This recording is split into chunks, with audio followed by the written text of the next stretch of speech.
Please be seated. Distinguished guests, faculty members, students, families, and friends, thank you all for honoring us with your presence. I would like to invite the Director of MSIH, Professor Alan Jotkowitz, to make his opening remarks.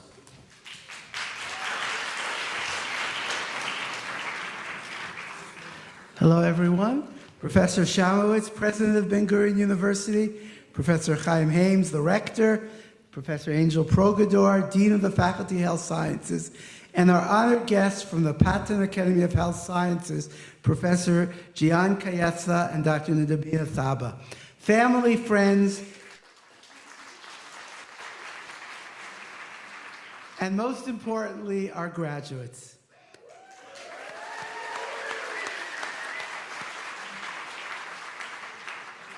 I would like to personally welcome everyone to the MSIH graduation of the class of 2023, whether you're here in person or watching virtually.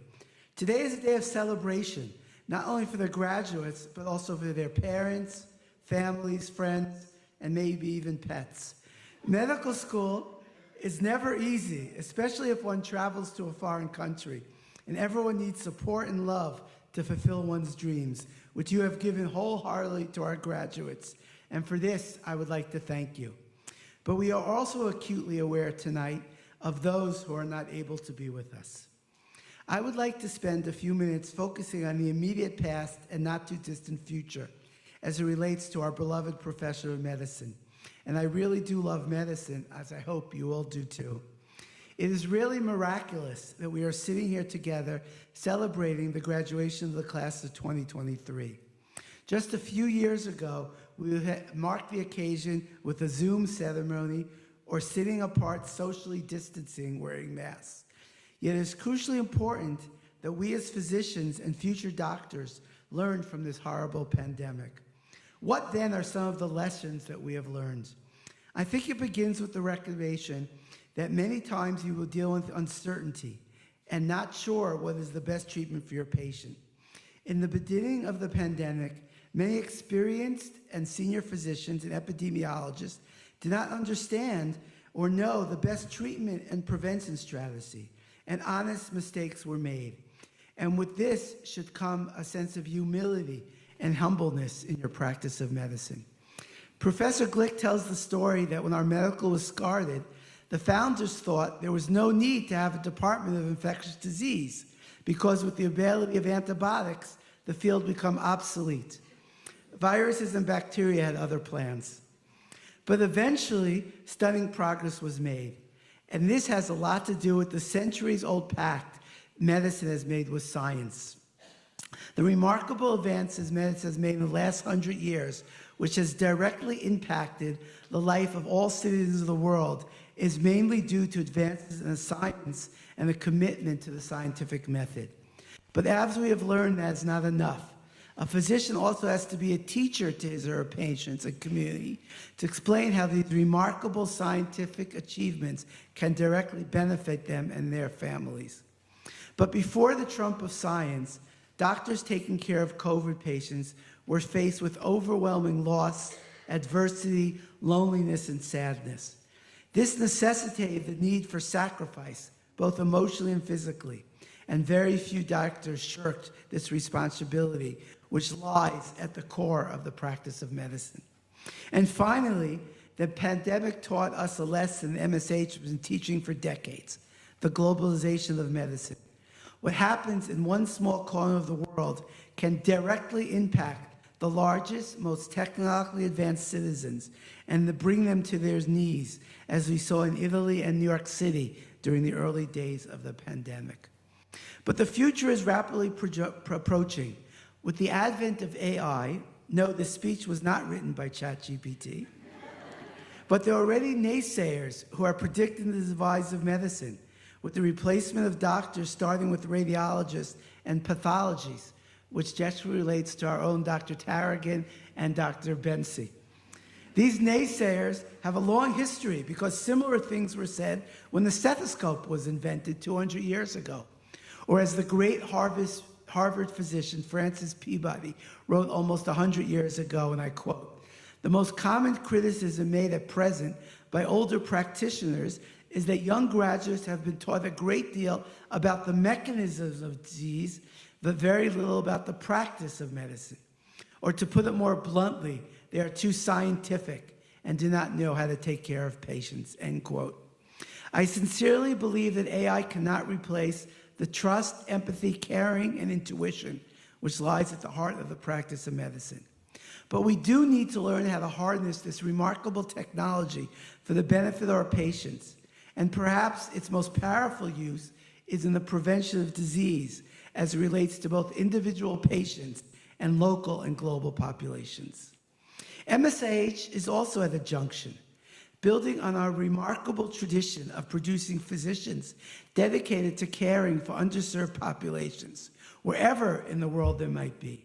As Professor Shamovitz likes to say, it is in our DNA.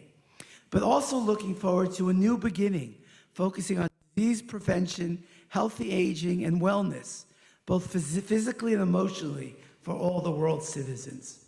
But all the while remaining true to the immortal words of Dr. Peabody. One of the essential qualities of the physician is interest in humanity, for the secret of the care of the patient is in caring for the patient.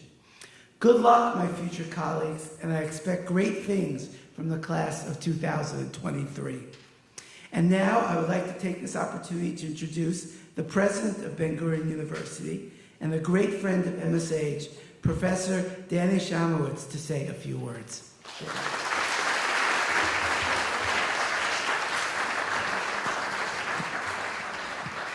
4 years we've been doing that, and 4 years he can't get my name right.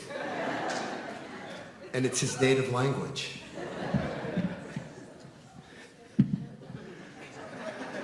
What can I say? It must be in your DNA. So, dear graduates, I want you to listen closely to what I have to say, of course. And think about how this affects your future as physicians. Because, ladies and gentlemen, esteemed faculty, honored guests, and most importantly, the extraordinary graduates of the Medical School for International Health, today we are gathered here to celebrate a remarkable milestone in your lives, the culmination of years of hard work, dedication, unwavering commitment to the pursuit of medical excellence. As the president of Ben-Gurion University, it is my great privilege to address this exceptional class and express my heartfelt congratulations to each and every one of you. When you embarked on this journey, you were not just students, but you were dreamers, visionaries, and future global healthcare leaders. You dared to go beyond the boundaries of conventional medical education, embracing the unique mission of this institution to prepare compassionate physicians capable of meeting the healthcare challenges faced by diverse communities worldwide. And today, as you stand on the precipice of a new chapter, I want you to know that you have truly excelled in fulfilling this vision. Now, I could keep going on and on. I have 3 pages here. But this speech was written by ChatGPT.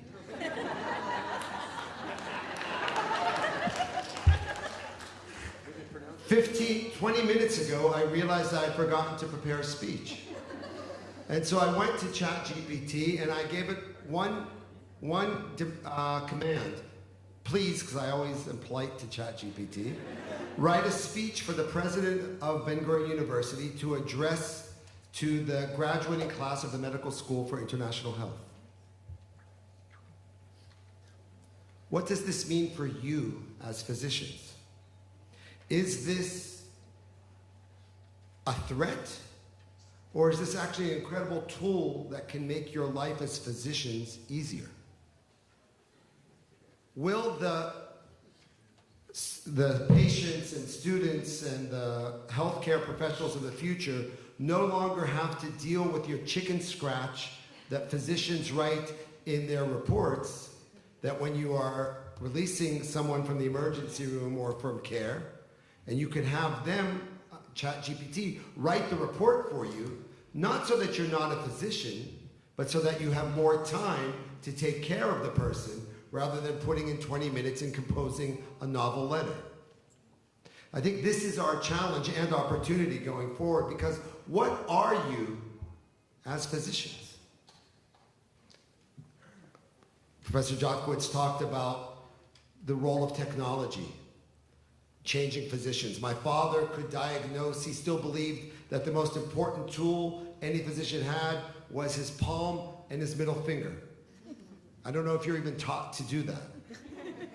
We are.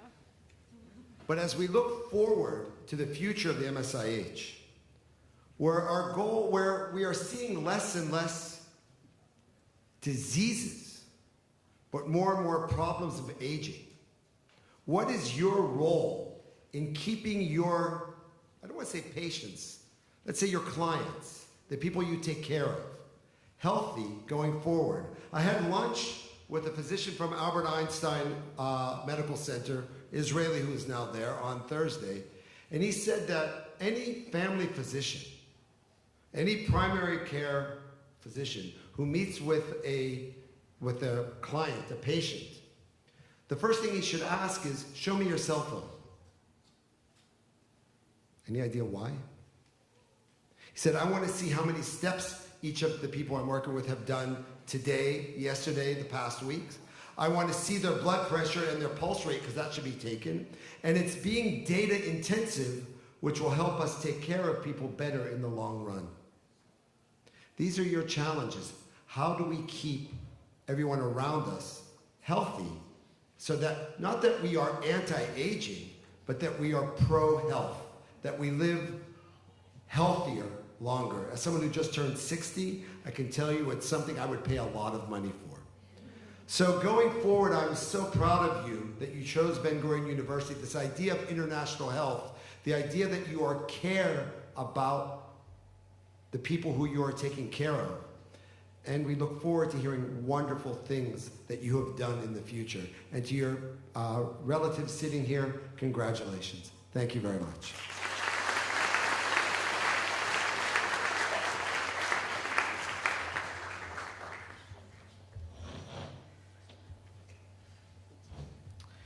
Thank you, Professor Shamovitz. I would like to invite Rector, Professor Chaim Hames, to address the audience.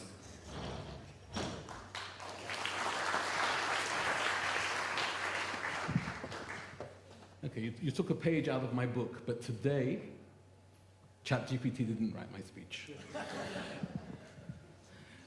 Good evening, one and all colleagues, graduating class, their families and friends, and I'd like to particularly welcome the parents and family of Shmuel Boykner, Zichronam Livracha.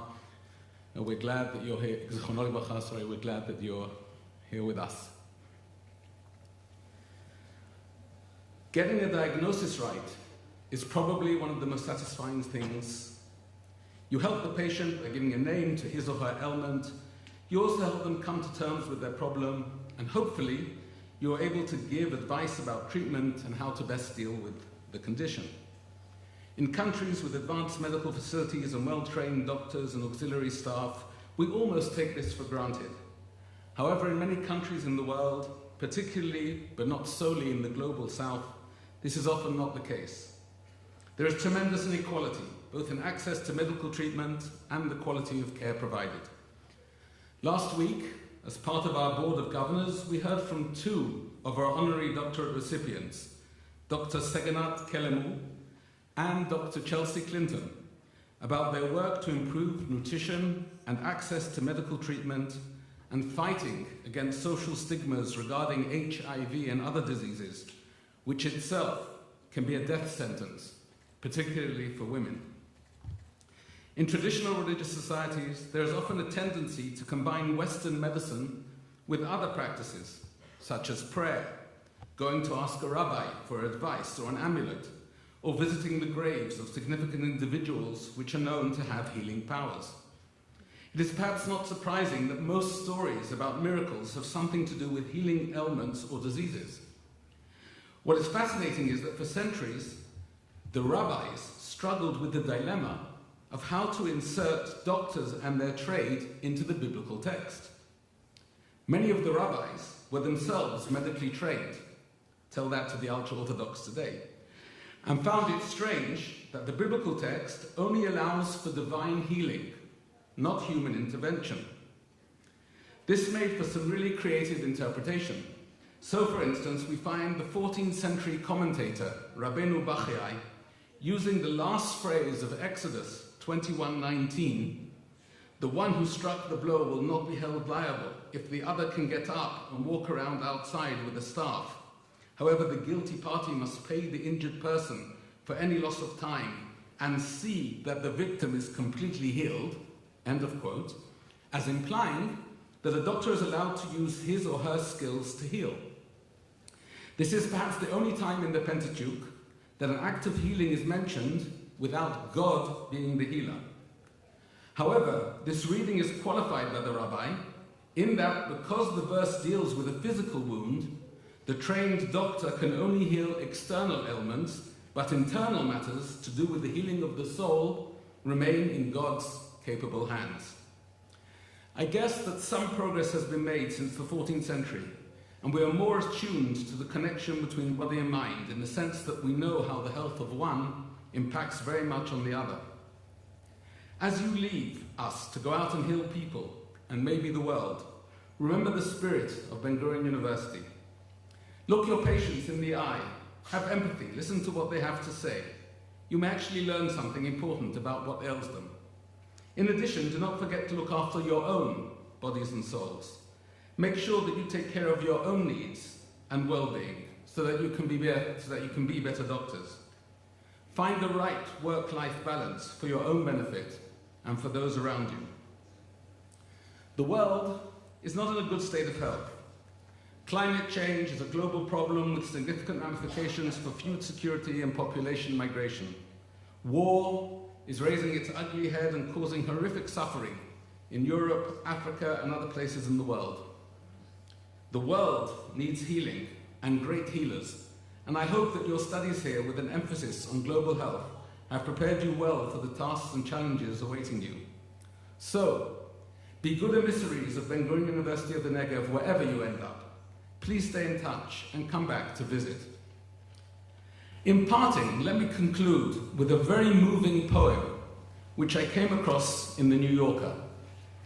The poem was composed because of a simple yet profound question a doctor asked a patient who was diagnosed with a virulent form of cancer. This is the question: what gives you purpose as you face your own mortality? It turns out that Jim, the patient, loved writing poetry, as did his doctor, and over the coming years, it seems that their correspondence in verse was the best treatment and life preserver. The doctor, Ofole Mugbako, and I hope I pronounce his name correctly, saw the person beyond the patient. Here is the poem. Time is promise, but uninvited circumstance and wounded souls eventually barter it away. The owner of my borrowed time will arrive at random to insist all what remains of me vanish, a shadow of a shadow passing into mist.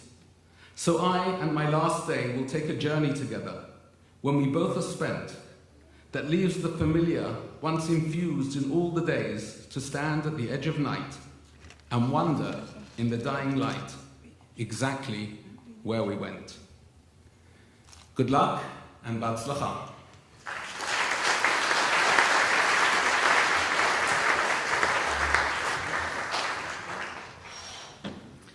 Thank you, Professor Haynes. I would like to invite the Dean of the Faculty of Health Sciences, Professor Angel Pogado, to address the audience.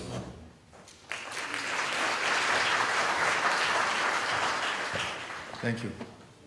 Never understand why I'm the last one.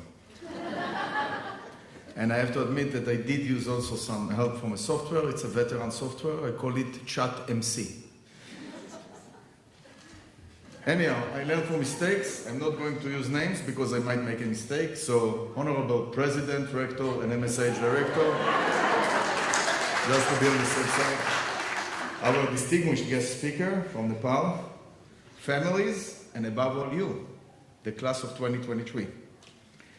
So, never a dull moment in Beersheba. We have all gone through quite a bit together in my 3 years as a dean, and your 4 years at MSIH. First, we all kicked off with a minor pandemic together.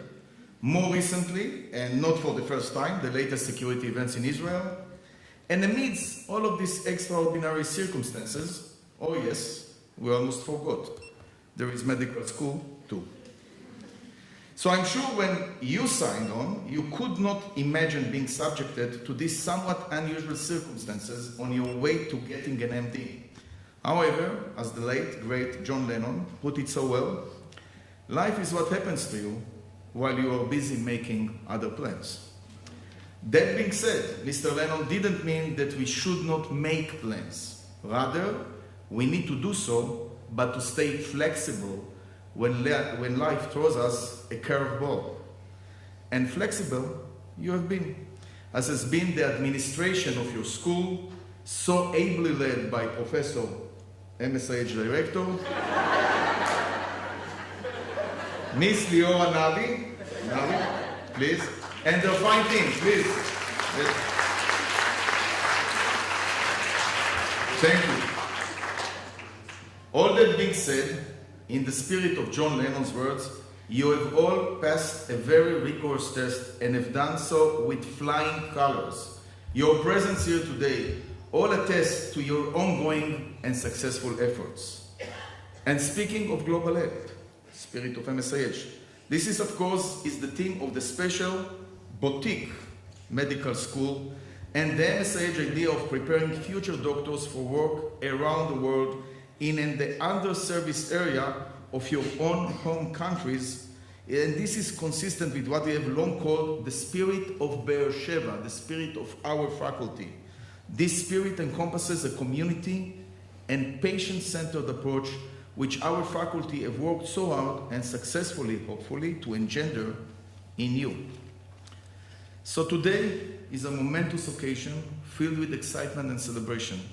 As the Dean of this faculty, meanwhile, I share in your joy and accomplishment. However, as we gather to commemorate this milestone in your lives, let us also take a moment and remember and honor the tragic loss of our student Shmuel Boykaner, a remarkable person and student who tragically passed away in a devastating accident in Nepal, and welcome his parents and family to this ceremony. Though Shmuel may not physically walk across this stage today, his spirit will remain in the hearts of all who had the privilege of knowing him. Class 2023, please allow me to wish you all the best in the next exciting stage in your career in medicine. Do keep in touch with the MSIH, do keep in touch with BGU, we will be here all the time, and above all, good luck in all of your future endeavors. Good luck.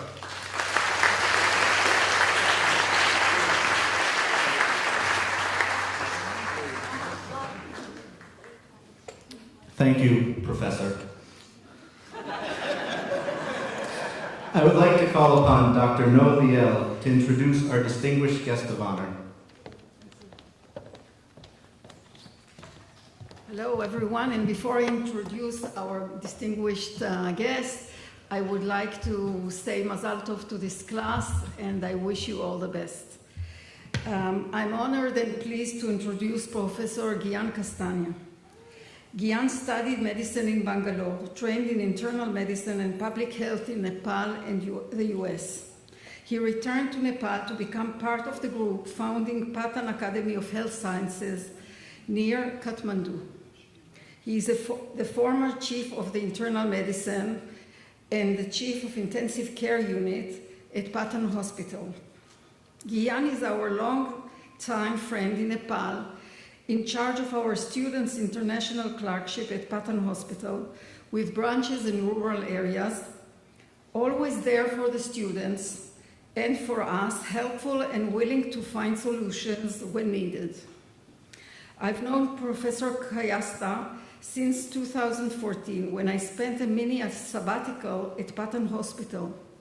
At that time, Patan Hospital lacked basic cardiology services, and Gian was enthusiastic to seize the opportunity of my coming, a cardiologist and an echocardiographer, and organized a corps of doctors, including himself, to perform and interpret echocardiographic studies, and so he established a running echocardiography service, which remains active and is further developing. Guyan is a rare kind of doctor with captivating personality, highly efficient, has broad and profound knowledge of medicine, initiator and developer of services.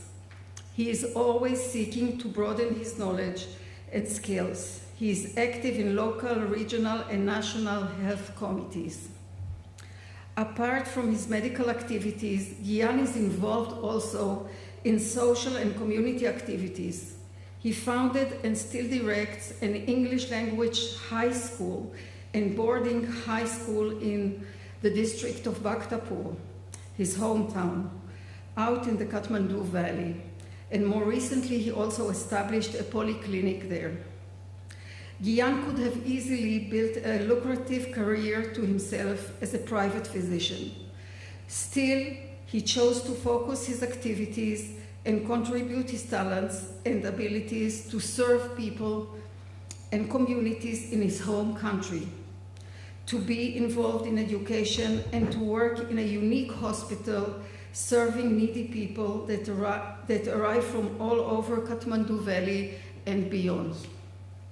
I could talk more and more about Guyan, but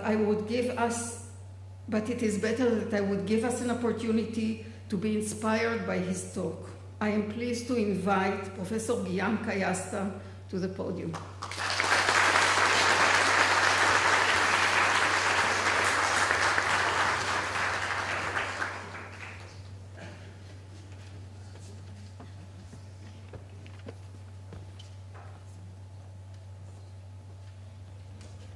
Namaste, everybody. Well, Noah has already spoken everything about me. Thank you, Noah, for such a kind introduction.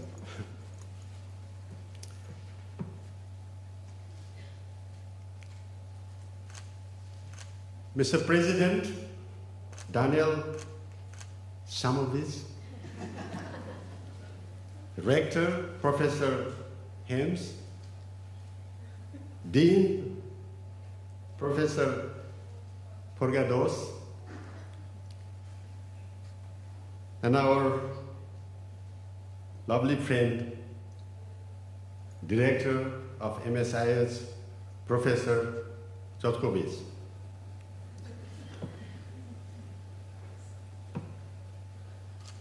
I know a lot of faculties here, Dr. Mark, our Professor Yair Lil, Professor Glick, and so many of you. I'm really happy to be here.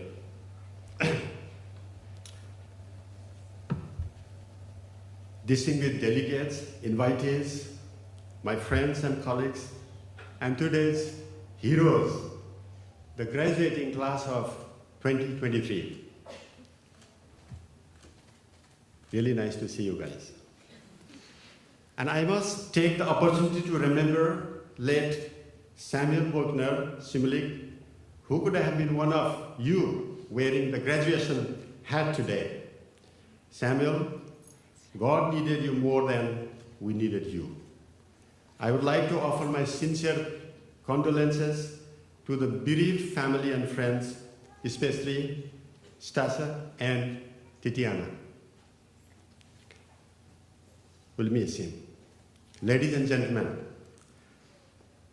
I'd like to thank Professor Jotkovic and the Dean for inviting me to this graduation ceremony.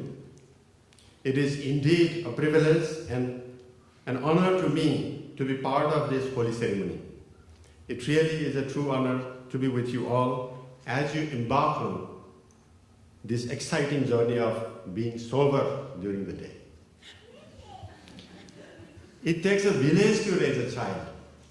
Likewise, I would like to congratulate the whole stakeholders, involved in making this program a grand success, producing such talented, hardworking, competent, compassionate, and justice-loving scholars who will be contributing to the world in one way or the other in making the world a better place to live.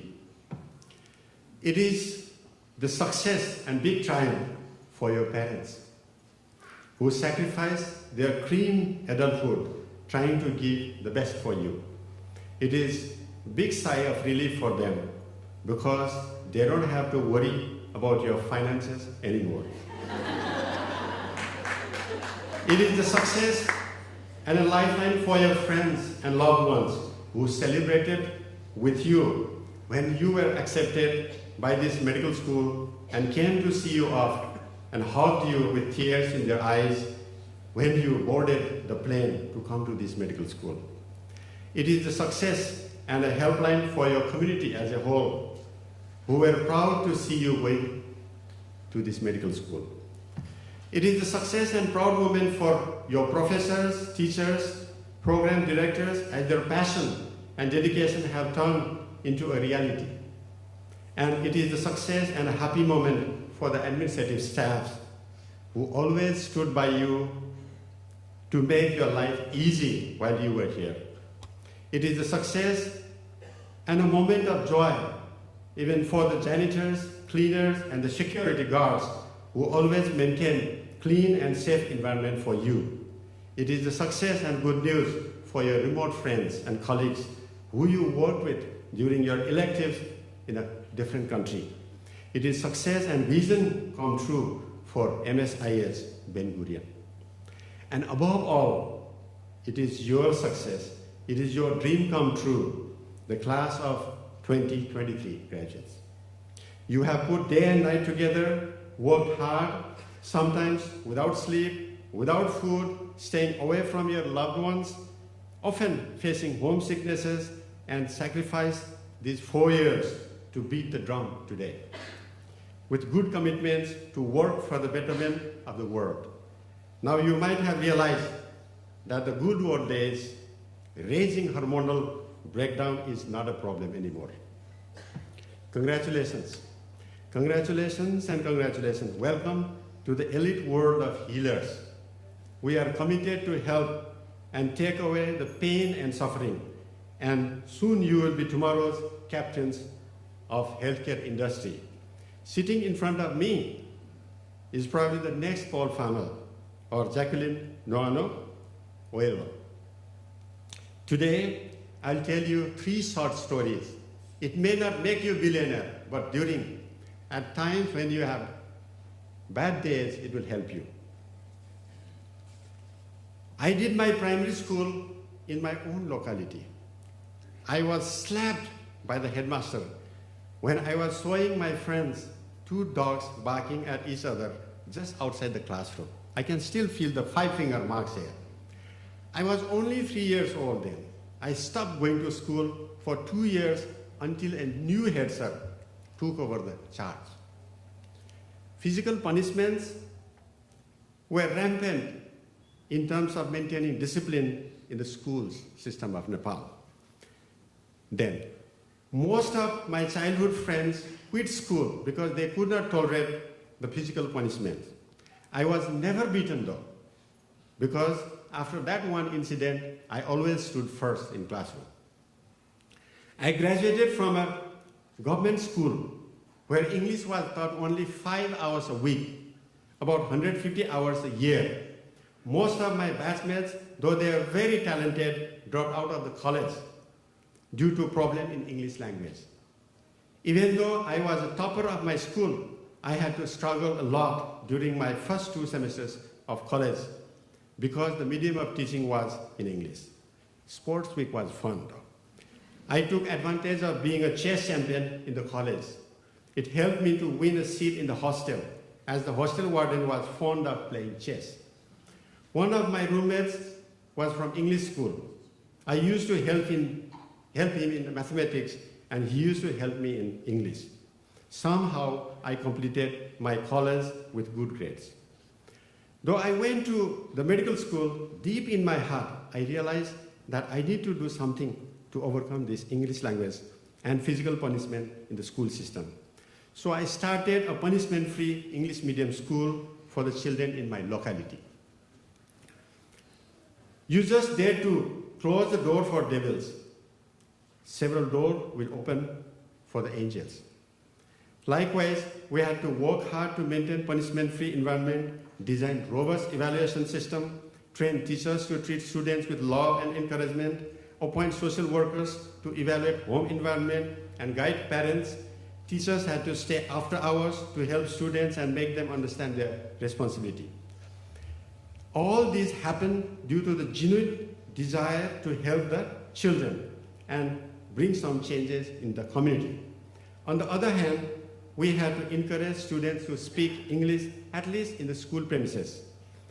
It took some time, but it worked. Nowadays, more than 95% of the 992 graduates from our academy completed colleges and went on to do the masters. We closed the door for punishment, and it opened doors for love and encouragement. When you understand the problem, you solve the half, actually. And you were committed and determined to solve something to solve, you opened up with new possibilities. In December 2022, our alumni had a reunion in my medical school in Bangladesh. Decades after graduation, more than 100 students of my batch working in various countries joined the reunion. It was like going back to school again. Recalled vivid memories of good old days, how we introduced to each other in the beginning, the exam stress, end of month empty pocket, and sneaking away from girlfriends. The post-exam parties, how we managed with strict teachers, this and that. After all, listen to success stories. Many of my friends have different priorities, but my priority is myself, being selfish, to put the patient first. Because I feel happy when I see my patients get better. As far as possible, I try my best to make my patients feel better, and that makes me happy. I always feel that if you are determined to help your patients, by hook or crook, it not only heals the patient, but you as well. Just to help the patient, you study about the case. You seek help from your superiors. You consult other specialties. You coordinate with nurses, admin, lab, pathology, and family, all. So all these activities trying to help patient ultimately will train you, educate you, and make you more confident and a better physician. This is possible only if you are committed to help and make the patient feel better. So be committed and help. The greatest judge is none other than you. Your inner self that judges you will never mislead you. So give justice to your heart and work for justice and be happy. So let's commit to help the patient and give justice and be happy. You have to be spiritual, and those who work honestly and sincerely are always spiritual. Second story. Soon after I finished my Civil Service Commission exam, I was working in Patna Hospital emergency room. One of my colleagues, a social worker, had fever with cervical lymphadenopathy. I took him to the hospital, and the routine investigation revealed evidence of hemolysis, and the direct Coombs cells come out positive. So he was taken to the operation theater for lymph node biopsy, but he bled very badly during the procedure. So he was admitted, transfused blood. His preliminary report showed Hodgkin's lymphoma. Treatment was started. Unfortunately, he developed hyperglycemia, sepsis, went into refractory shock, and died. It was a big shock to me. I cried for 5 consecutive days. I couldn't stop. He walked in with me to the hospital and went back as a corpse. This was the main reason behind going to the US to do my residency training. So I went back to Nepal, and after I completed my residencies in combined internal medicine and preventive medicine. There were very few physicians trained in internal medicine in those days. I feel proud that I went back. I can see the hospital grew from a mere 120-bed mission hospital to a full-fledged 700-bed tertiary care hospital now. I try my best to make people feel better, and that makes me feel happy. Professor Mark Zimmerman is an American internist who dedicated his life for the Nepalese. Started Gleevec International Patient Assistance Program with one drug, imatinib, to support chronic myeloid leukemia patients. It is now 10-drug program supporting 1,000 patients with various cancers with targeted therapies, imatinib to ponatinib for CML, crizotinib to lorlatinib for non-small cell lung cancer, and temsirolimus to axitinib for metastatic renal cell carcinoma. Worth billions of rupees support every year through the Max Foundation in collaboration with pharmaceutical companies like Novartis, BMS, Pfizer, and Ariad. Well, you don't make money. However, you share the happiness, the kind of happiness you would starve for, to see your patients being satisfied and happy. Side by side, I can see the children growing in loving and caring environment in my school. They do not have problem in English. It was the first fully English medium school in my district. Children go on to higher education, universities without any problem. I feel like I did a small contribution for a change that kept on multiplying. Third story, I was never attracted to administrative or political posts. I have declined the offer of being in such a key post because I was happy working as a physician taking care of my patients. However, right after the local election, the newly elected mayor of my municipality came to my office, the school, and said, Dr. Gyan, we need your help. Well, I can help only part-time. Until 5 years ago, the local hospital was running like a polyclinic with barely 10,000 patients, 10,000 outpatient visits per year, and a few surgeries, mainly during after hours, as most of the doctors came from other hospitals. After their duties were over. I can work only part-time voluntarily as I work full-time in Patan. As it was my locality where I grew up and spent my childhood with my friends and families, I thought this was an opportunity to do something for the people in my area. I volunteered as a hospital director, worked Wednesdays and Saturdays and after hours, being available all the time over the phone and social apps. I turned the polyclinic into a 102-bed hospital, and it is now going to be 200-bed hospital after the $10 million second phase project supported by COICA.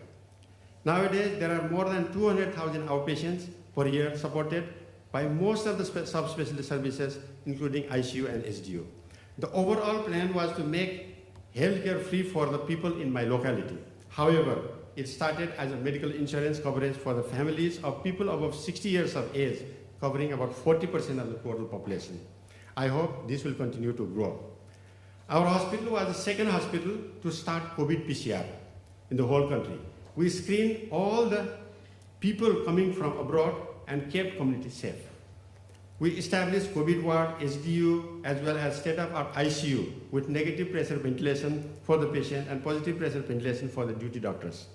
We took care of thousands of COVID patients during pandemic in terms of screening, tracking, tracing, isolation, as well as management of COVID patients, and now with the vaccination.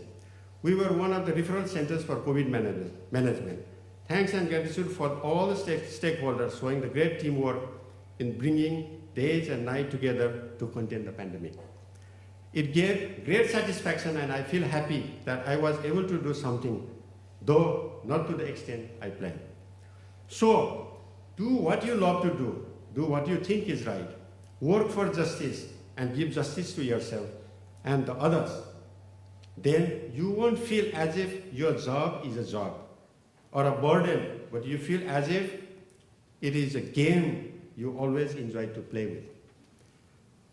In our profession, teamwork is what counts. So believe in team and always be positive, no matter how small it is. is it? If it is going to make people feel better, or yourself, do it.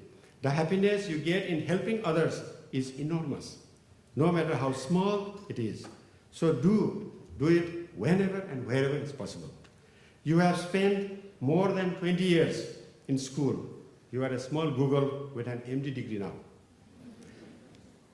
You are a graduate now. Just remember, there won't be your teachers or preceptors all the time to guide you. As Ray McLeod once said, you will never have more energy or enthusiasm, hair or brain cells that you have today. Similarly, Betty Rees once said, if you think you are too small to be effective, you have never been in bed with a mosquito. Think about others with the other side of the world too. Totally different, lots of diseases, but no resources. Tons of suffering, but no access. Full of poverty, illiteracy, and ignorance. And above all, a lot needs to be done. So little is done. I look up to you, the graduating class of 2023, the modern healers, future leaders who can bring changes, who can impart justice, and work for a world free of corruption. Congratulations once again. Welcome to the elite world of healers. I wish you all the best in your future endeavor. Toda Roba, thank you.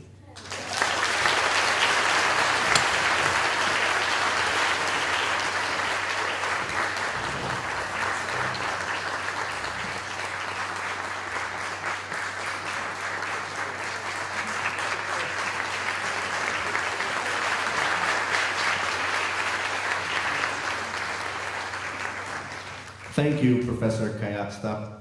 I would like to invite Rector, Professor Chaim Hames, to read the formal wording of the diploma. Students, please rise.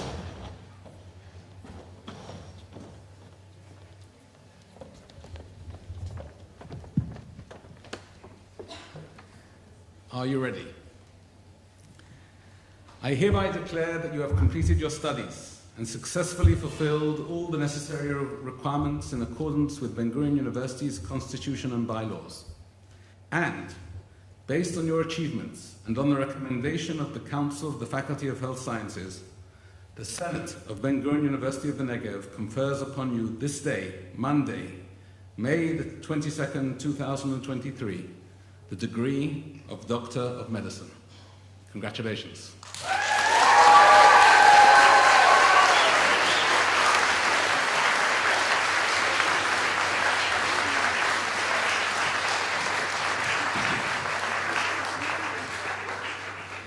I would like to invite Professors Hames and Porgador to present the MD diplomas to our graduates.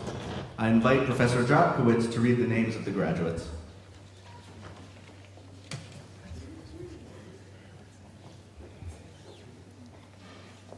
Chisholm Annie.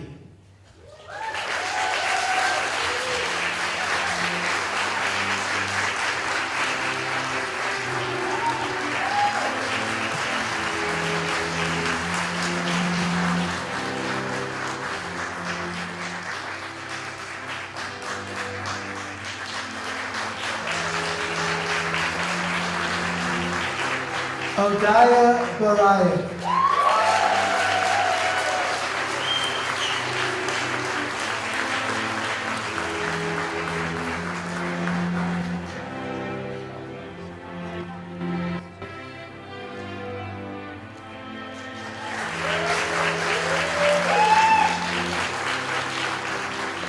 Sari Cohen.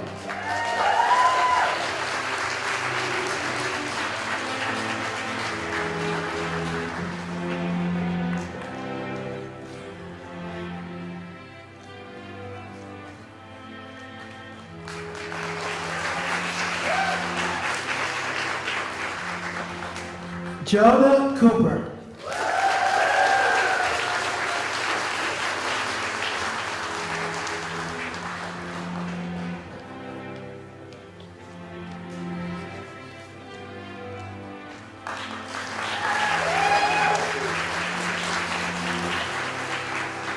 Darryl Cordes.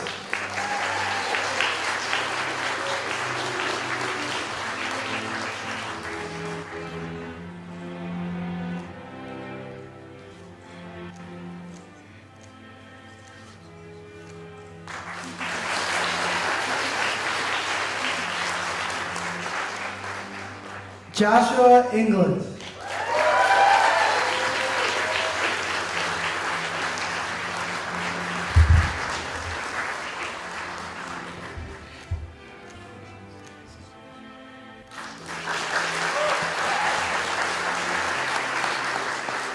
Yael Goldmeyer.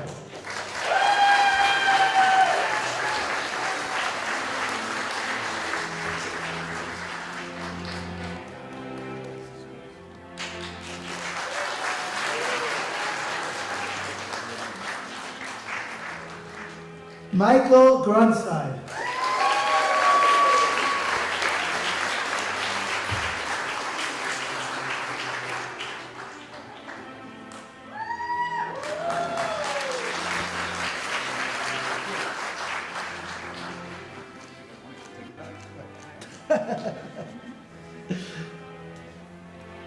Benil Matthew Jacob.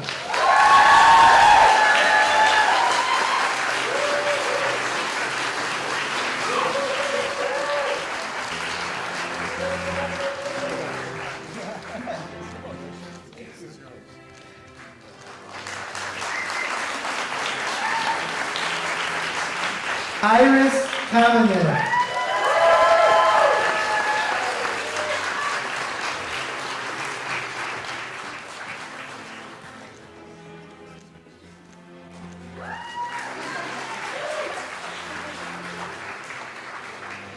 Rachel Lichtenberg.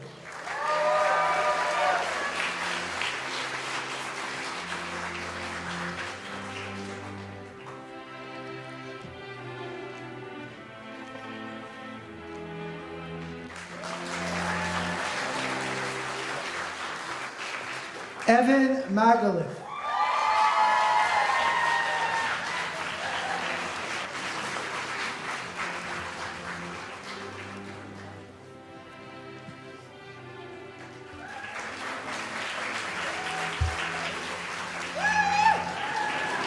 Inbal Polliner.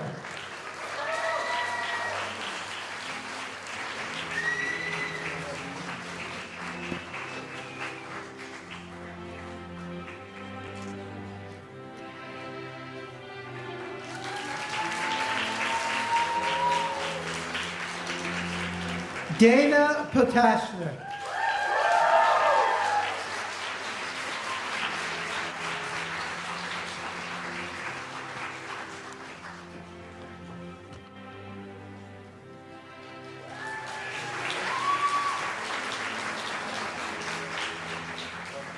Lara Sack.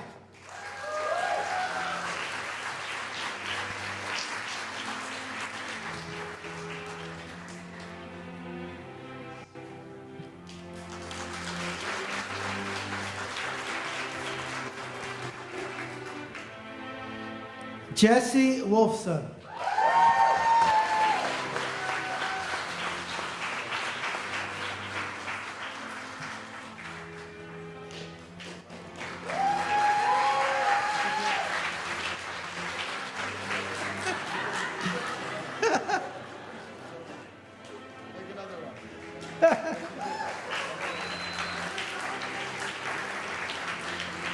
Eva Yagodiev.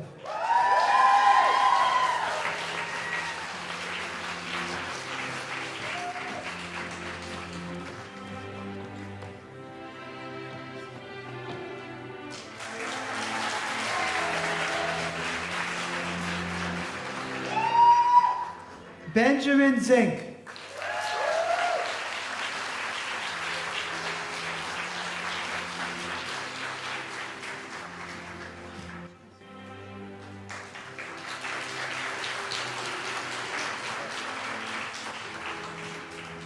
Adam Zuviv.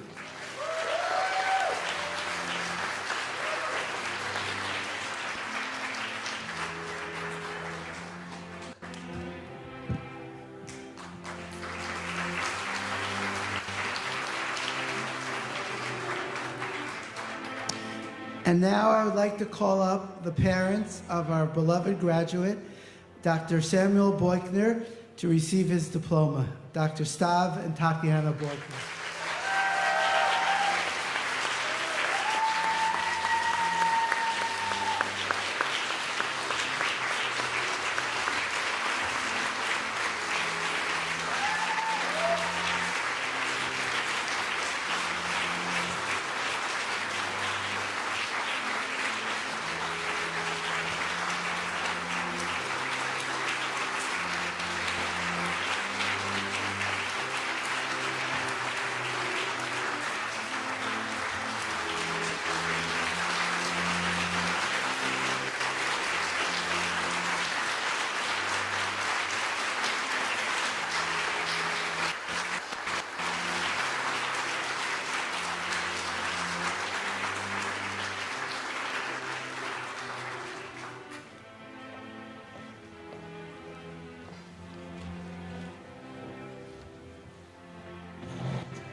Thank you, Professors Hames, Porgador, and Jotkowitz.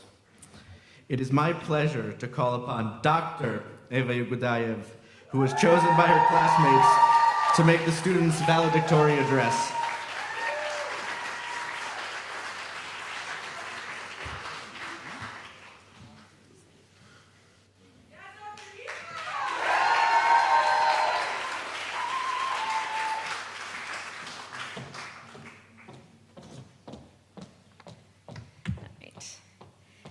Thank you. Dear fellow graduates, I want to start by expressing my gratitude to all of you for allowing me the honor of speaking today. Or should I say nobody else volunteered, so here I am. But rest assured, I'll do my best to convey the collective emotions we share as we reach this remarkable milestone. Looking back, I can't help but reflect on the challenges we face as a class and the extraordinary ways we overcame them. From the rockets and wars that people caused by the COVID-19 pandemic, our journey has been filled with unexpected twists and turns. As we gather here to celebrate this momentous occasion, we must also acknowledge the somber reality that accompanies our joyous achievements. Our hearts carry the weight of losing a cherished classmate, a reminder of the fragility of life and the profound importance of cherishing those who hold a special place in our hearts. Yet in the face of grief, we have exemplified the true essence of our remarkable community, coming together to honor our departed friend and offering unwavering support to one another as we navigated the arduous path of healing. Throughout it all, we stood by each other's side, sharing laughter, tears, and late-night study sessions fueled by copious amounts of caffeine and sugar. From using study hacks like watching Boards and Beyond videos to racing through hundreds of flashcards, God forbid you miss a day, we found creative ways to survive and thrive in the face of academic challenge. But beyond the academic realm, our classmates have exemplified compassion and humanism in action. One student initiated a volunteering program that has brought joy and comfort to countless individuals in need. Another's fundraising efforts raise funds for cancer research and awareness. Moreover, many of our classmates selflessly volunteered their time to spend with lonely patients, bringing them hope and companionship during their most difficult moments. Let's not forget those who tackled the labyrinth world of Israeli bureaucratic offices, a sacrifice only those who've dealt with Israeli banks can truly appreciate. Reflecting on George Sanders' wise words, what I regret most in my life are failures of kindness, I am proud to say that our classmates have embraced kindness and empathy as guiding principles in their actions. Their selflessness and dedication to helping others serve are shining examples of the compassion and humanism that define a true physician. As we celebrate the culmination of our medical school journey, it's essential to acknowledge the incredible support we've received from our families. They've been there for us through the long study sessions, endless exams, and moments of self-doubt and tears. Personally, I'd like to express my heartfelt gratitude to my parents and sister for their unwavering support and encouragement. They've been my rock, guiding me through the highs and lows, even when those highs were few and far between. I know that each of you can relate to the role your family and friends have played in your journey. They've patiently listened to our rants about professors, celebrated our exam victories, and provided the unwavering support we needed to persevere. Let's not forget the sacrifices they've made to help us pursue our dreams. Whether it's sacrificing time with us, working extra hours to support us financially, or doing everything in their power to ensure we had the necessary resources to succeed. To our families and friends, from the depths of our hearts, thank you. Thank you for being our rocks, our cheerleaders, and our safe havens. Thank you for believing in us even when we doubted ourselves. We wouldn't be standing here today without your unwavering love and support. I also want to express our gratitude to our school. Thank you for providing us with the education, guidance, and opportunities to learn, grow, and become the physicians we are meant to be. As we embark on our medical careers, let us never lose sight of why we chose this path. We entered the medical field because we wanted to make a difference in people's lives. We wanted to alleviate suffering and bring a glimmer of hope to those in need. However, as we step into our professional roles, it's easy to get caught up in the demands of work. The long hours, the complex cases, the pressure to be perfect. In the midst of it all, we may find ourselves losing sight of the very reasons that compelled us to become doctors. So let's make a commitment to ourselves and to each other. Let's remain empathetic individuals. Let's always remember that our patients are not just cases or numbers. They are people with stories, families, and dreams. Let's strive to see the world through their eyes, to feel their pain and to celebrate their victories. In a world that can often feel chaotic and unkind, let us be the beacon of light for our patients. Let us be the ones who hold their hands, listen to their stories, and provide them with the compassionate care they deserve. As we embark on this new chapter, let's not forget the strength and resilience we demonstrated as a class. We are not alone in this journey. We have each other, a community of like-minded individuals who share the same passion, the same goals, and the same calling. Together, we can continue to lean on one another, supporting and uplifting each other through the highs and lows that lie ahead. And amidst the challenges we will undoubtedly face, let's approach our work with a sense of humor, humility, and humanity, the very qualities that have carried us through the toughest times in our medical school journey. As we strive for success, let's also strive to be kind, for kindness is a powerful force that can transform lives and heal wounds. Congratulations, class of 2023, we did it. Our hard work, dedication, and perseverance have brought us to this momentous day. Let's celebrate this achievement and embrace the future with open hearts and unwavering determination. May our journey as physicians be filled with meaningful connections, lifelong learning, and profound satisfaction of making a positive impact in the lives of others. Thank you.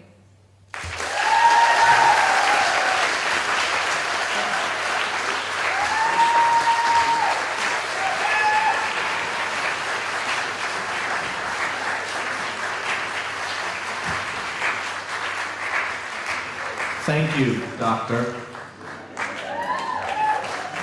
Prior to concluding, it is customary for our school to present some special awards. I call upon Professor Mark Clarfield to present this year's awards.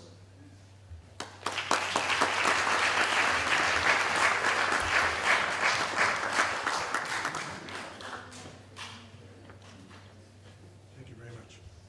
Thanks, Rowie. And I want to thank Rowie very much for running this evening the way he does. His Scottish accent is not that good, but you've done a terrific job, Rowie. Thank you. So this is the fun part of the evening, not that we haven't had fun yet, but I get to give out all kinds of awards for special people in a special class. I think some of you know that you've won the awards, and some of you might not know that you've won these awards. We'll see how you handle it. So the first one is the Carmi Margolis Award for Clinical Excellence. Carmi, I don't know where you are. Can you just stand up for a second?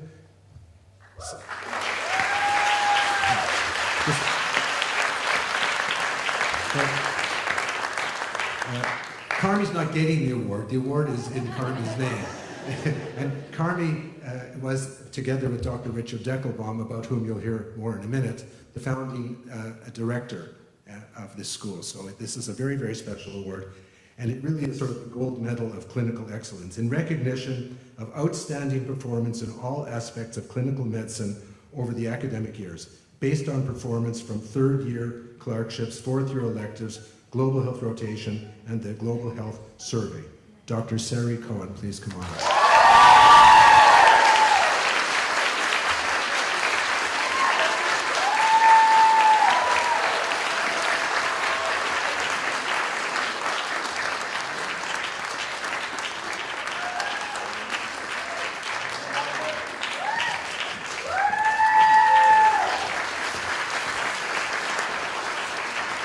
I told you this was fun. It even continues. So the next award is in memory of one of our students, Sakal Keev. This is called the Sakal Keev, Dr. Sakal Keev, Celebration of Life in Medicine Award for modeling the qualities of respect, involvement, kindness, and compassion with humor, joy, and zest for life. And Sakal was a fourth-year student several years ago who tragically died of illness in his fourth year. I knew Sakal very, very well, and well, all of us who are in the school knew him well. He was really a mensch, a real fine, fine person. So this is the Fine, Fine Person Award, and it's for Dr. Benil Jacob.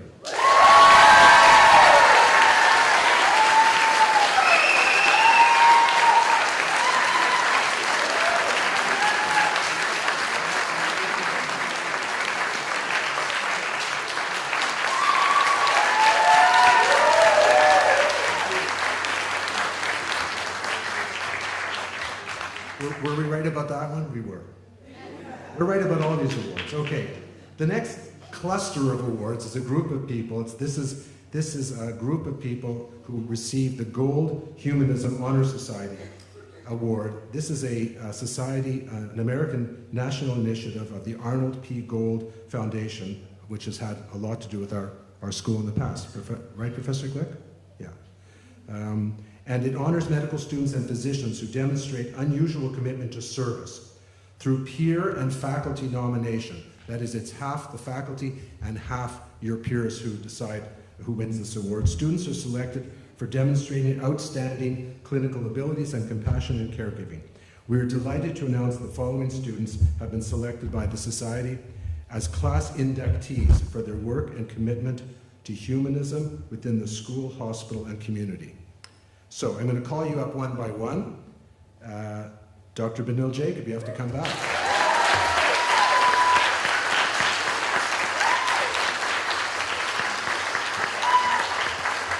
If you can stand here and wait for your friends.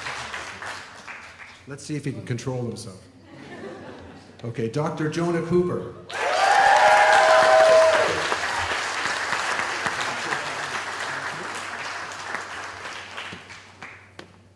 See if you can stand without fighting. Doctor.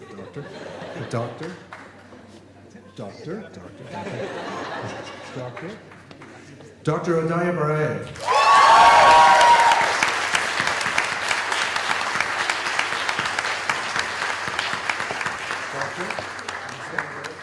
Keep these boys from fighting, please. Okay. Now, these three doctors, there was a fourth doctor, Dr. Eva Yagudayev, excuse me. She's also a doctor.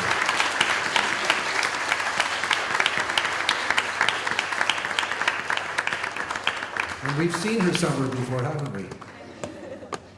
Okay, see if you girls don't fight for a minute. Not only fourth-year graduates, but third-year students as well are inducted. So Rachel Gaufberg, can you come up, please?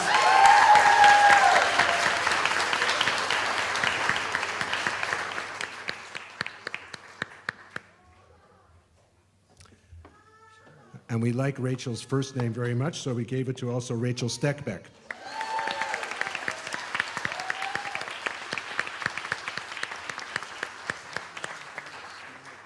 Okay, slide down, please. Okay. And Allison Lenselink.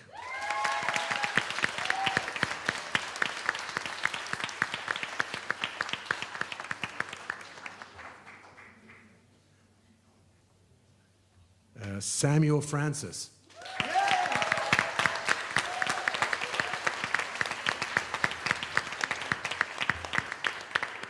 better move down one more. You'll fall down the stairs.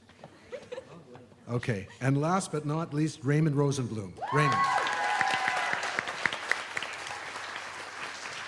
So, where's Benil? Pass this down, please. This shows my organizational skills. Okay. Jonah?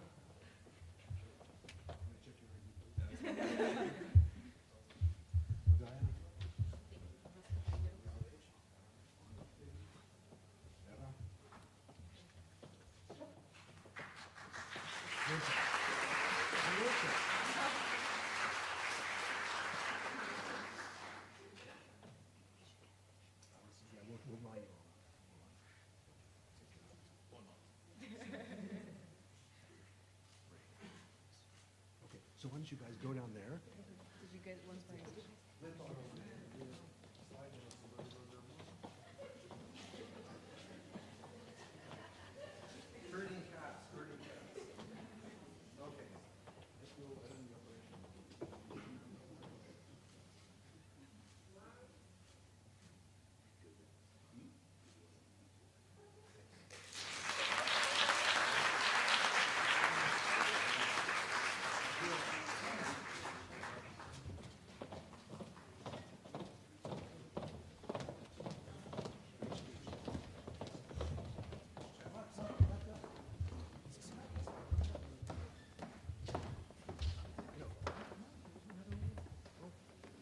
I thought it was supposed to be after. Okay, right.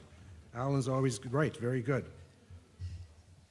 I mentioned Richard Deckelbaum before, right? As the co-founding director of the school. And if you put Richard Deckelbaum and Carmen Margolis in the same room and ask whose idea this school was, you'll get 3 opinions. It's Richard's idea. It was, history's just been made. It was Richard's idea. Carmen, you want to come up and talk about that? No. So, Richard Deckelbaum, I hope he's able to see us. If he's in New York, we organized an award called the Richard Deckelbaum Award for Global Health Excellence in recognition of consistent contribution to the function and spirit of global health and medicine curriculum, which of course is our forte. Dana Jessica Potashner, please come up. Dr. Dana.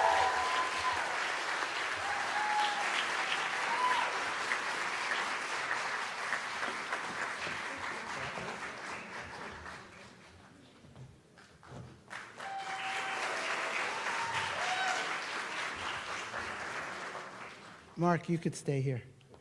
Okay. This is the first year Mark gave out the awards, and might be the last. Okay. This year, we're introducing a new award.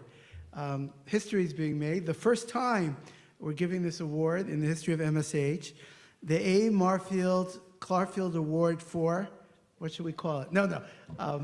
For humanism in medicine, a subject that's very dear to Professor Clark's heart. In recognition of compassionate, collaborative, and scientifically excellent care to patients, both individually and activities which furthered humanism in MSH. And the inaugural recipient of this award is Dr. Odaya Bayarev.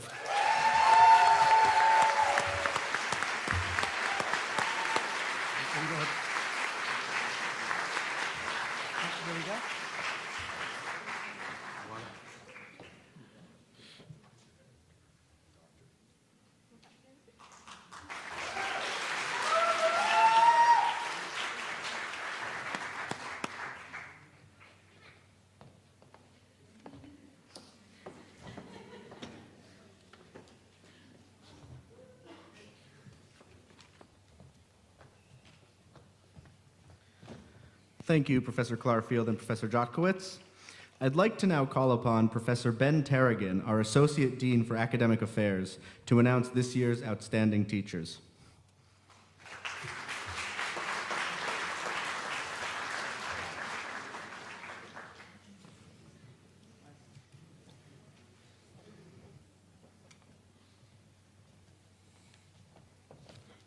Those of you who know me know how incredibly hot I find this room right now. I've already lowered the air conditioning. Not much else I can do. If you've been in my office, well. Alan, it was very kind of you to give me this honor. Thank you. We have two really wonderful awards this year. One is for excellence in clinical teaching, and one is for excellence in preclinical teaching.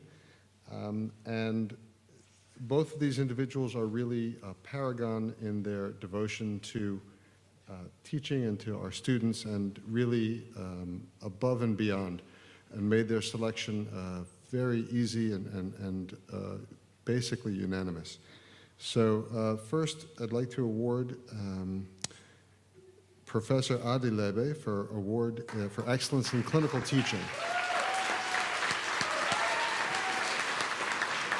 Dr. Lebe is the head of our nephrology systems course. In addition, he runs sub-internships in nephrology, as well as just generally being an incredible teacher.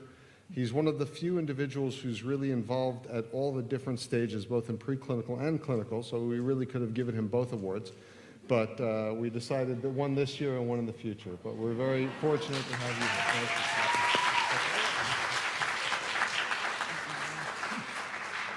Thank you. Thank you. Our second awardee is also a relatively newer teacher, and this award is for excellence in preclinical teaching, and we could have given it also for a variety of things, including excellence in show management and excellence in all sorts of extracurriculars.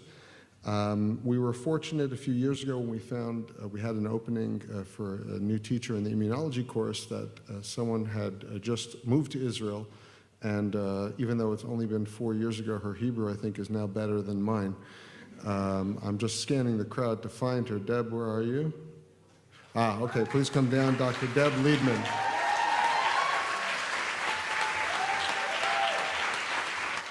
Deborah does a fantastic job teaching our immunology course. She literally wrote the book on immunology, which our students are happy to use, and we're very happy to give her this award.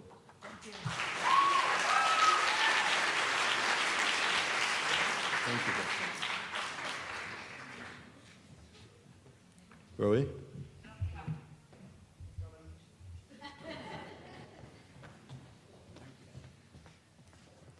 Thank you, Professor Tarragan.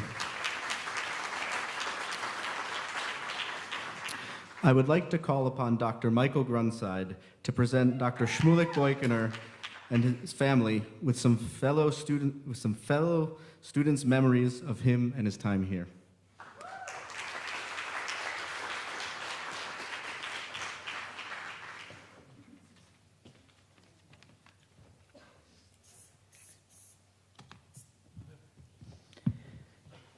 At this occasion, we'd like to remember our beloved classmate, Samuel Shmulik Boykaner, who tragically passed away during his global health clerkship in Nepal. Shmulik was incredibly driven to help others, which fueled his passion to study medicine. We are grateful to the university for granting Dr. Samuel Boykaner of blessed memory his honorary diploma today, along with the rest of our class. As can be attested to by his classmates and many more of us present, Shmulik was a one-of-a-kind person who touched the lives of all who knew him, even those who did not know him well. In addition to being known for being a tremendously hard worker and an enthusiastic student, he was known for his kindness, generosity, and for his ability to make everyone around him feel comfortable being themselves. We all dearly miss Shmulik's smile and his excitement for life. At this time, I would like to call Shmulik's family to the stage. I am honored to present a book of memories and tributes prepared by Shmulik's schoolmates to his family.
Thank you. I call upon Professor Jotkowitz to conclude our ceremony and present a message from the Associate Director of our North American office, Dr. Lynn Quittel. Thank you, Roe. Almost done.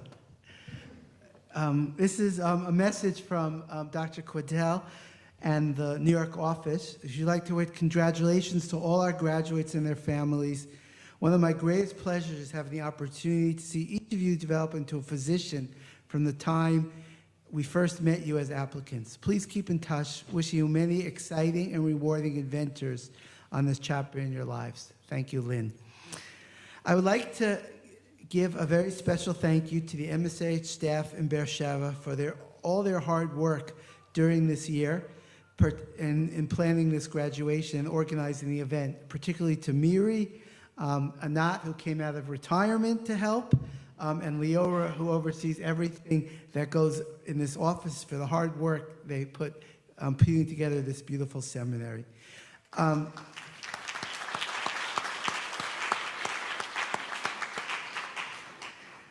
Thanks are also due to our wonderful staff in New York for all they did to help the program and in their selection of these wonderful applicants, and to the university administration for ongoing enormous assistance and support of MSIH. Okay, graduating class, this is the moment you've been waiting for. Okay, hats away on the counts of 3. I'm never good at this, so, okay. 1, 2, 3,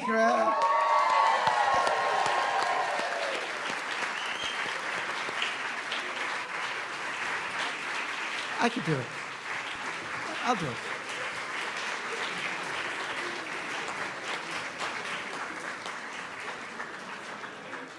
I call upon Raquel Weinberg and Stephanie Stockheimer to accompany us in the singing of our national anthem, Hatikva. Audience, please rise.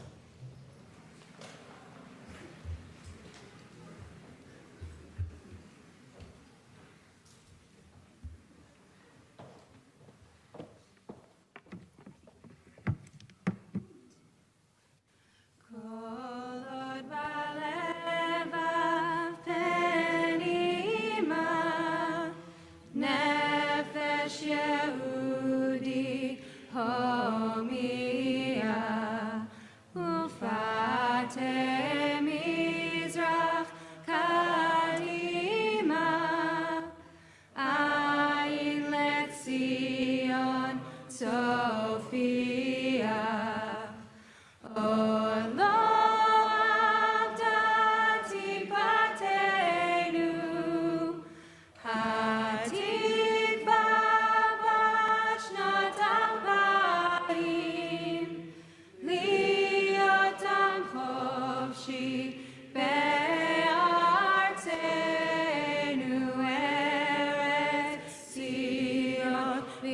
בירושלים, להיות עם חופשי בארצנו,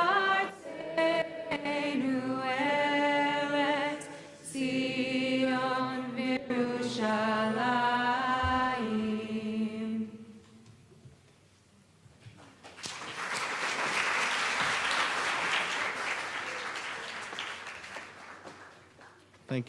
Thank you, Raquel and Stephanie.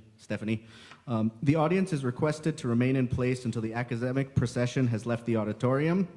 Distinguished guests and those on the dais.